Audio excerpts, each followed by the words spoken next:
Welcome to Real Time, Florida Sportsman. This week, we're going kite fishing. It's time to find the shortest route to the hottest bite. We scan Florida Sportsman's regional forums for the best fishing reports, then travel to make real anglers our local guides. Give me some of that! Together, we let you in on secret spots and hometown moves. That's what I'm talking about! Oh yeah, she's done for now. This week, we head down to the southeast section of the Florida Sportsman Forum. We meet up with Nick Cardella, who shows us the ins and outs of kite fishing. There he is! Oh yeah! Oh yeah! Nick puts us on a crazy pelagic bite and proves you don't need a big boat to fly 2 kites and get on some sick offshore action. All coming up on Real Time, Florida Sportsman. Rather than telling you about Boca this week, I thought we'd show you. My buddy Ip from Boca Raton Helicopter is going to show me the lay of the land.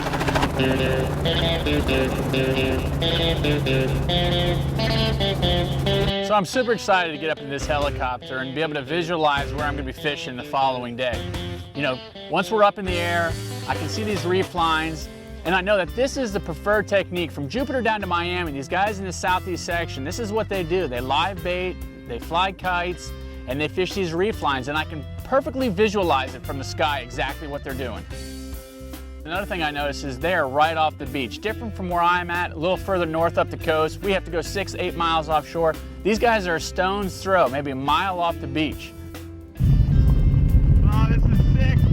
Now, you always want the best view in your boat. It doesn't get any better than a helicopter ride.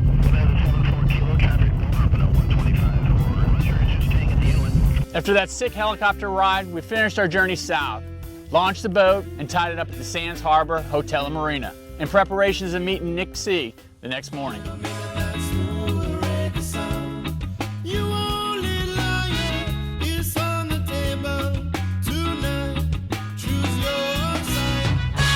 First thing in the morning, I meet up with Nick, and the first thing I realize is this kid comes prepared. I mean, he has a truck full of stuff. How are we gonna fit this all in the Triton? I have no idea. I mean, he's even got a helium tank in case the wind isn't blowing, so we can fly a balloon, keep the kites afloat.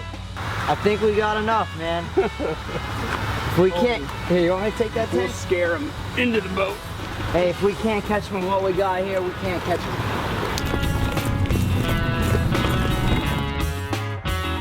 All right, so basically what we're doing today for your typical kite outfit here, got a Penn International 12, 20-pound outfit.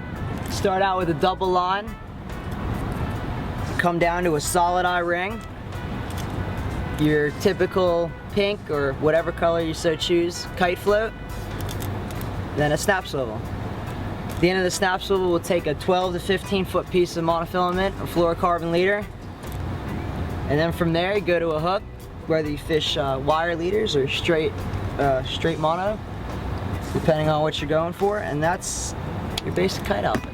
After loading every compartment in that Triton, we rigged up all the rods and made our way towards the inlet. Before heading out the inlet, we had to make one stop, a bait stop. Nick had some bait penned up for us, and I'll tell you what, this kid made a 3-hour trip down to Miami the day before to get live bait. You know, this is what makes the difference a lot of times between good fishermen and great fishermen. He put the time in the day before. He was concerned that maybe that morning bait wouldn't be plentiful and be hard to find, so he prepared. He had a live well filled. We were ready to go, first light. What we like to do is just go like a couple at a time with these things so you don't take the scales off them.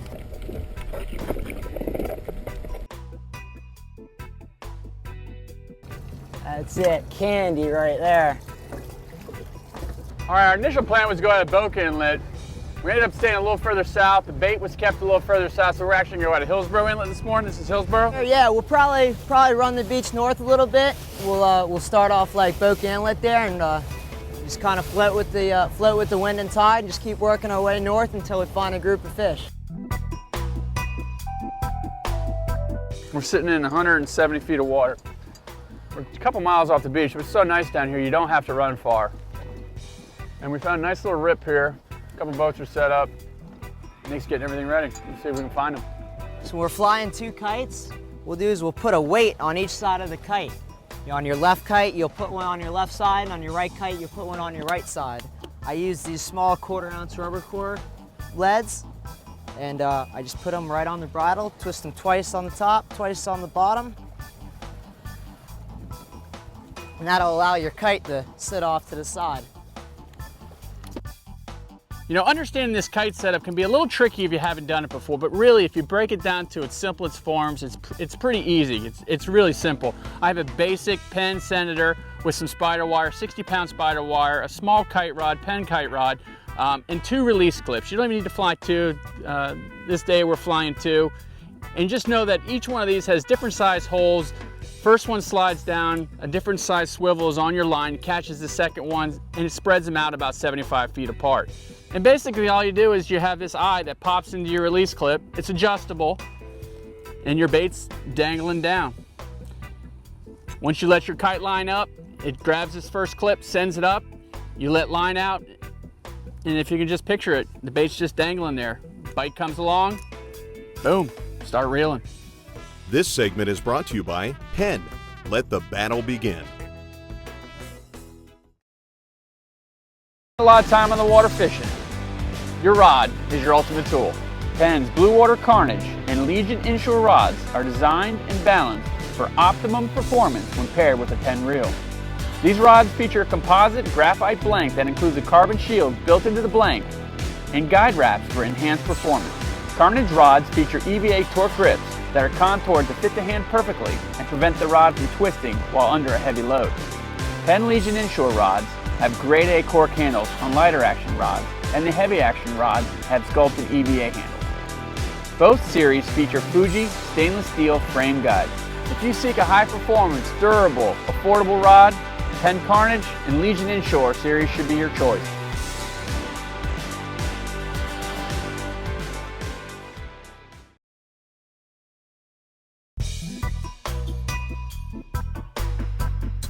Typically when you think of kite fishing, you see these big sport fishers. You know, we're on a bayboat, you know, this 24 Triton is actually kind of perfect, Nick, isn't it? I mean, the way we're set up. This is ideal, man. We're set up as good as anyone. So we're just sitting here on a dead boat. We got the motor shut off, and I actually have the trolling motor in the water and just holding us in a heading on with the iPilot. And he's just keeping the nose into the wind, and he's actually flying the kites perfectly. I mean, we couldn't get a better drift. If we were in a big boat, we'd have to constantly sit there and adjust. Yep, we'd have the motors running. Yeah, this is a nice stealthy approach here. I like this. So we're just flying 2 kites, 2 rods, 2 baits off of each kite. Got some Gozdz, some greenies out. And all you want to do is just, right, Nick, just keep your bait right on the surface, close to the surface. So we got those pink kite indicators there, so you can keep an eye on how deep your bait is, you know. Ideally, you know, what I say is as long as your bait's not in the air and as long as your cork isn't in the water, you're fishing effectively. So we get both kites out, all set up. And let me tell you, it didn't take long and my short bait gets eaten. Now angle away, the other way, away from the fish. There he is! There he is, jumping right here, woohoo!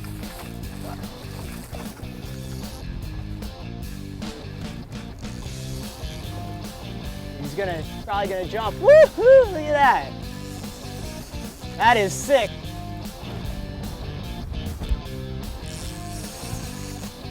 That's cool. A lot of times when you have a fish in your spread like this, you'll get multiples. As long as you keep your baits fishing.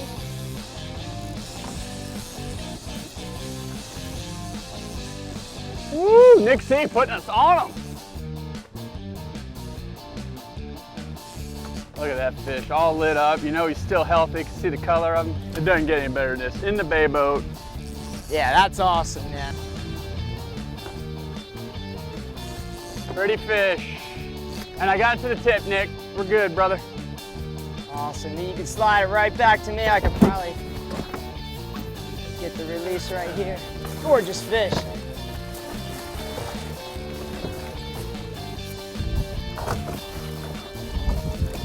It was wild. That bait wasn't but 30 foot from the boat there either. He gave us a show. How about we let him go? Get another one. Awesome. Tight. That's what we needed. Pressure's on. That's it. The first one's the hardest. I'm still excited from that sailfish bite, but you know, Nick hasn't stopped fishing. He's still got 3 baits in the water, and the next thing I know, we got another fish on. All right, we weren't even set back up after that sail release. Had a king come skyrocket. on this other kite bait.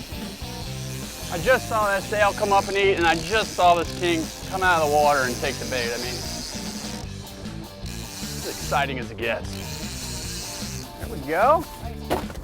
Good job, babe. Just had a little flurry of action. And we're gonna reset, get a couple more baits out, just bump back out. It's so nice, it just drops off so quick here. Just a bump of the motor, we're just barely bumping forward, able to still fly the kites and just bump these baits back out to the right zone. We had that bite in 100 feet of water, saw a lot of bait, so we're not gonna go far. Just get back in that zone, set back up. This segment is brought to you by Triton Boats by Earl Bentz. We take America fishing. Fishing means long runs over open, often rough water, quietly approaching monster fish in the shallows, trolling the depths with a frisky live bait for a trophy of a lifetime. The Triton LTS is a bay boat with a big water attitude. It's built to handle every facet of fishing, including the catching part. No other boat fishes, performs, and fuels your angling passion like a genuine Triton LTS. Fish hard, fish fast, fish far aboard a Triton LTS. See us today at your local Triton dealer or visit us at tritonboats.com.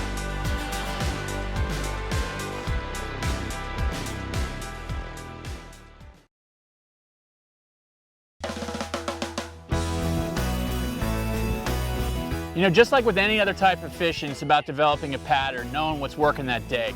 We found the depth of water that we know they're at. We're gonna keep the boat fishing in that same area. And a lot of people, like when we're kite fishing, like to keep their bait up on top splashing. I like to keep it just under the water.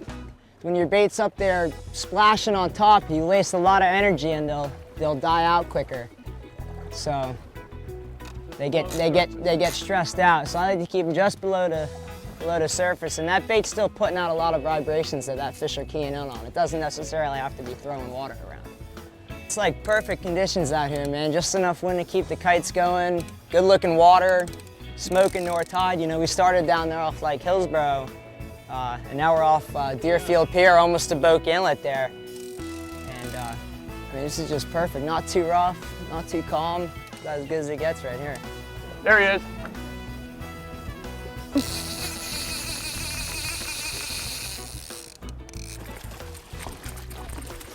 All right. Good job. Another nice king for the smoker. Woo! Closer up. Sweet. Good going, George. Good job. We'll take him. Not a sail, but it's action. Probably one of the most surprising things that I learned from Nick that day was his terminal setup. You know, his use of J-hooks versus circle and his use of wire tracer leader versus straight fluorocarbon. I've always been the type that thought you just had to use fluorocarbon leader when you're fishing for pelagics. Boy, did he prove that wrong. You know, he said to me, unless he's exclusively fishing for sales in a tournament, he's fishing a J-hook and he's fishing a wire leader, a number 5 or number 6 wire, in case that Kingfish or Wahoo bite comes along. Rather catch a king and then Right, have, just get cut off. I love this kind of fishing. It's so much fun, God. Something's going on your long. Pick up your long, pick up your long. I hit him a little mahi. We got the sail, we got the king, it's dinner and a show. Now I got a mahi. Little dolphin. Nice little fish. Beautiful fish there. Perfect eating size too. God.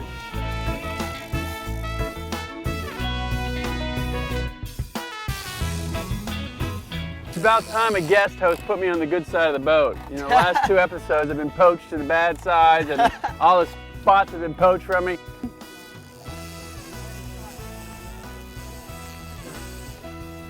There we go. That was a weird bite up on top. Kept missing it. Actually, it might be a Cero. Cero mackerel, yeah. We call that poor man's lobster. Not a bad little box for a morning of fishing so far. We're just getting started. Once again, the north side of the boat's producing. When Nick C put me on the north side of the boat, he didn't do it as superstition. This kid has it dialed in. He knows exactly how these fish are pushing down current. He says that they swim with their noses into the current. The north side of the boat typically gets eaten before anything else. Oh! What a bite. bite! He's got you there. Let's like we're connected there. If you can put an order in for a little blackfin. I'll do my best. Yeah, do that for me. Little Dude, he's sashimi. working it. Yeah, man. I tell you, that drag on that new Penn 12 is sweet. Dude, he's stretching me out. Just a heavy fish, dude. It's a weird fight. Yeah, I'm gonna say it's a bonito. This fish does not want to come to this boat. No, man, you got some heat on him too now, man. He's taking right now good too, huh? All right, I've been on this fish 10, 15 minutes now. You know, the cameraman, Nick, they're taking wagers. They think I have a bonita foul hook, but something inside me knew that this was a quality fish. Might have to get a guess. It's something with fins that swims.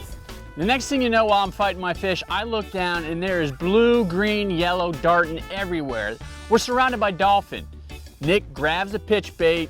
Next thing you know, he's hooked up and he's bailing them in the boat, one after the other. He's not even throwing them in the cooler. He's throwing them on the deck of the boat while I'm tied up with this submarine on the bow. This is crazy. I finally get to catch something. Yeah, hey, well, I was busy. Do a little charity work. Nice little school of dolphin. There's a few of them there. Not monsters by any means, but God knows what's going on in the back of the boat with the rest of the bait. The kite's down. I'll bump it forward a little bit more. Here comes my fish, dude. What's it look like? What's it look like? Big wahoo? It's a wahoo. It's a Big wahoo. wahoo! Big wahoo! Oh my God! Woo-hoo! Yeah, buddy! Give me some of that! I'm gonna lift him right in the boat here. Woo-hoo, Are baby! you kidding me? Sails, dolphin. Man, that's a beautiful fish, man. That's what I was thinking. Maybe it was. Woo! Is that insane? Thank God Nick decided to use those wire tracer leaders. I never would have caught that fish if it wasn't for the wire. You know, and as you can tell, I have not caught a lot of wahoo in my life. I was super excited to catch this one. You know what? We ordered this Yeti thinking we've been doing a lot of inshore. I need a bigger Yeti. I think so. We've drifted north of Boca Inlet at this point, and we haven't even got the spread out, and I got another mahi on. I mean, we can't even get this. I got him! You gotta give me a break, George. Poor Nick. I can't even get Worker. this. Can't even get the spread out. Look, I'm all lit up. You cannot duplicate those colors. Look how vibrant he is. Wow. Come here, you. Ooh. This segment is brought to you by Yeti Coolers. Wildly stronger, keeps ice longer. I'm on the water more days than not. A cooler is just as important to me as any other piece of equipment on the boat. In Florida's harsh environment, I need a cooler that's built to last. Yeti coolers are rotationally molded, which makes them virtually indestructible. T-Rex lid latches are the same latches used on ATVs. One-piece seamless construction provides long-lasting durability. Yetis feature never-fail hinge systems, double hull handles, and vortex drain systems. Thicker cooler walls mean more cold-containing insulation. Yeti lids have 3 inches of insulation because that's where it's needed most. And Yeti coolers don't just close, they seal. Yeti coolers are built to take the rugged abuse from the way we work and play. Unlike ordinary coolers, which are typically disposable, the Yeti is built to last. Yeti, wildly stronger, keeps ice longer.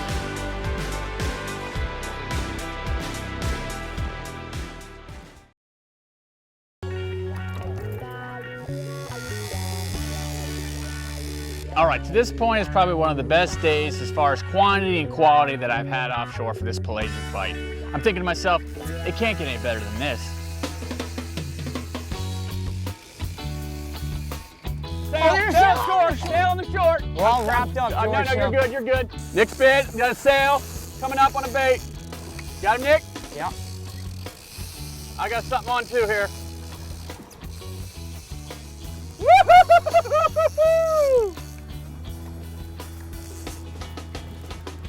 I got a sail on over here, Nick. Yep. Double headers on. Here it comes. There he is. Nice action. Hell yeah. Come on up, jump, baby. Crazy, crazy bite today. We need one more hand. I kind of like driving and fishing. Yours went one way, mine went the other.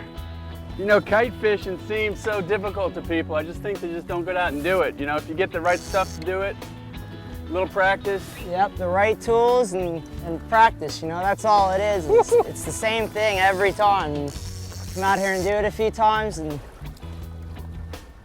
it's not that difficult once you get, really especially not. once you get set up like you this. know, it's, I mean, it's just the two of us out here. We got 2 kites and it's, you know, you don't really need no to fly. I mean, big deal at all. We went over the top with 2 kites and you can easily just fly 1 kite and some flat lines off. Yep, you don't have to do 2.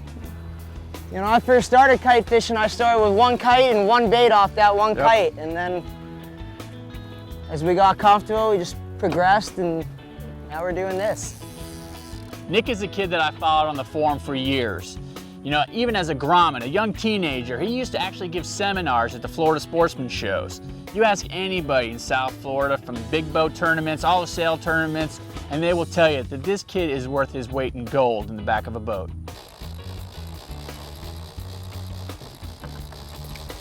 Oh my God. Nick's bringing the kites in so we can chase after these guys. Tripled up. No!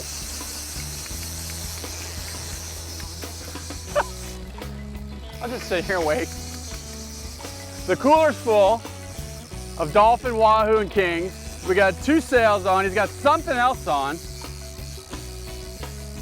King. Another king. Oh God. Yeah, just throw him on the deck. Don't worry. Just a king. Ready Get to him start on the king. deck there. Worry about him a little And I'm bit. wearing flip-flops. All right. Let me get my blue one back here. All right. There he is! Oh, yeah! Beautiful. Yeah, yeah, show us! That's it, Nick. That's it. That's it. Look at that. Beautiful fish. Good release. All right, get yours. All right.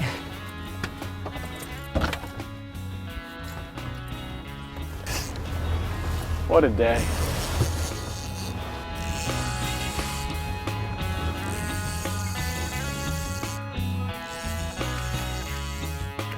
I'll tell you, I'm mainly a snook guy, right? Say no snook. Oh, Nick! Got him. Nick C in the southeast section of the Florida Sportsman Forum. Hooks out. We have crushed them today. We have caught sail, kingfish, dolphin, an awesome wahoo. What a great day, man. I appreciate everything. Hey, George, it was fun, man. Man, you are on them. Woo! Man, And away she goes. what a day. That was awesome, man. Doesn't get any better than that, does it? No, sir. No, sir. Great job. Not bad for a half day of fishing. The wintertime months in the southeast section of Florida are probably second to none for pelagic bite. The weather window can be short in between cold fronts, but the days that the weather's great, you need to go. Like I said, I've been following Nick C's reports on the Florida Sportsman Forum for years. When the opportunity arose to fish with him, I jumped at it, and what a great day it was. Keep your reports coming, and I may fish with you next on Real Time Florida Sportsman.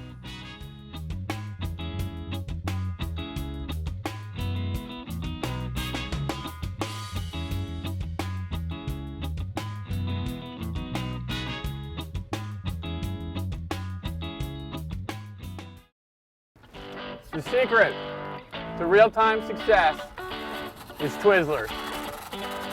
Every trip they've been with us. Just why don't we do this? Why don't we just get a quick quad on, Yeah, just pandemonium. and then a gaffer dolphin, and we'll call it. And we'll hit that bar at the sands. Yeah. Oh, and tip wrap! Oh, oh, oh. Oh, the other short got bit. I think I broke off here.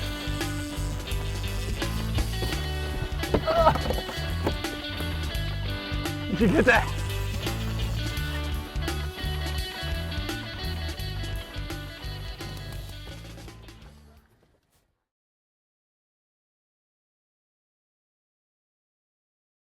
I'm on the water over 250 days a year, and my eyes are important to me. Maui Jim has always been my sunglass of choice. All Maui Jim sunglasses featured patent polarized +2 technology with color enhancers. Really what that means is it allows the good visible light in while blocking out the glare. Maui Jim offers 4 different colors of polarized +2 lenses. My personal favorite is the HCL Bronze and the new Maui HT. The new Maui HT lens is an awesome color for the water. It allows the most amount of contrast between the water and the fish. Maui Jim has multiple lens colors and styles to suit your fishing needs. Go try them on at any West Marine or your local tackle store.